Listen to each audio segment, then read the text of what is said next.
Hello বন্ধুরা, welcome to my another blog, Divi official mini blog. তো কাল কুমির পুজো উপলক্ষে আমরা একটা ছোটোখাটো পিকনিক করেছিলাম। তো তারই কিছুটা ভিডিও ফুটেজ তোমাদের সামনে তুলে ধরলাম। ওই যে খেয়ে নিচ্ছে দেখলে, ওটা আমার বড়মশাই। তো ও মানে বসার সিট পায়নি, তাই আলাদা করে বসেছিল। আর এরাই হচ্ছে আমার ননদের মেয়ে, আর এটা আমার ভাইয়ের বউ। তো ওরা ক্যামেরার সামনে আসবে না, তো একটু লুকাচ্ছিল। তো কাল আমরা ভালোই একটু আনন্দ করলাম, মানে কুমির পুজো ছিল পরশু, কাল পিকনিকটা আমরা করেছিলাম সবাই মিলে।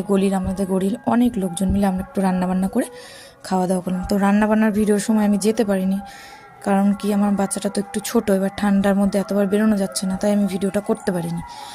আর এই খাওয়ার সময় একটু গিয়েছিলাম, তাই একটু ছোটোখাটো ভিডিও করলাম। তো ওই সময়টা একটু আনন্দ করে নিলাম, খাওয়া দাওয়া করলাম। তো এই দেখো, ওই যে গোলাপি রঙের শাড়ি পরে দেখতে পাচ্ছ পেছনে, ওইটা আমার শাশুড়ি মা। ওই যে সবুজ সোয়েটার, শাশুড়ি মাই রান্না বান্না করেছে বেশিরভাগটা আর কি। ওনার সাথে আরো অনেকেই ছিল। আমার ভিডিও যদি তোমাদের ভালো লাগে, প্লিজ লাইক, কমেন্ট, শেয়ার করো এবং সাবস্ক্রাইব করো, আর পাশে থেকো। আর দেখো, এই যে আমি আর আমার ভাই বউ লাস্টে খেয়ে নিলাম। তো ভালো থেকো, টাটা, বাই বাই, আজকের মতো এইটুকু।